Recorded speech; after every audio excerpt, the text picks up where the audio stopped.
سجن یونین کے صدر سید ذوالفقار شاہ نے حج بیت اللہ کی سعادت حاصل کرنے پر بلدیہ عظمیٰ کراچی کے ریٹائر امپلائیز کے کنوینر ڈاکٹر سعید اختر اور ڈائریکٹر ایڈمن بلدیہ کیماڑی جاوید قمر کے اعزاز میں استقبالیہ تقریب کا انعقاد کیا۔ ایڈمنسٹریٹر بلدیہ شرقی جسٹس ہیلپ لائن کے صدر ندیم شیخ، ایڈوکیٹ دیگر بھی شریک ہوئے۔ بلدیہ عظمیٰ کراچی کے سجن یونین کے صدر سید ذوالفقار شاہ نے کورونا وبا کے باعث 2 سال کے بعد حج کی سعادت حاصل کرنے والے خوش نصیب بلدیہ عظمیٰ کراچی کے ریٹائر امپلائیز ایسوسی ایشن کے کنوینر ڈاکٹر سعید اختر اور بلدیہ کیماڑی کے ڈائریکٹر ایڈمن جاوید قمر کے اعزاز میں مقامی ہوٹل میں استقبالیہ دیا۔ اس موقع پر ایڈمنسٹریٹر بلدیہ شرقی رحمت اللہ شیخ، جسٹس ہیلپ لائن کے صدر ندیم شیخ، advocate water board United workers union کے جنرل سیکرٹری اکرام خان، سینئر نائب صدر چند زیب، سینئر وائس چیئرمین ناظم خان، سلیم مائیکل، ایڈوکیٹ حارث امین بھٹی، راجہ عاصم شہزاد، سید عمران علی، ریحان قاضی اور دیگر نے شرکت کی۔ اس موقع پر حج اکبر کی سعادت حاصل کرنے پر ڈاکٹر سعید اختر اور جاوید قمر کو ہار پہنائے گئے اور ایڈمنسٹریٹر بلدیہ شرقی رحمت اللہ شیخ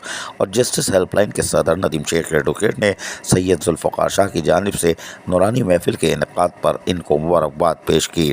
اس موقع پر خصوصی طور پر دعا کی گئی۔ ہیلی کاپٹر سانحے میں جاں بحق ہونے والے آرمی افسرانوں، بلوچستان میں سیلاب سے متاثر افراد کے لیے بھی خصوصی طور پر دعائیں کی گئیں۔ عزیز عارف، KBS بلدیاتی نیوز کراچی۔ ایسی ہی خوبصورت ویڈیوز فیوچر میں حاصل کرنے کے لیے ریڈ بٹن پر کلک کر کے اور بیل آئیکن کو پریس کر کے ہم سب کے سبسکرائبر بننا مت بھولیے۔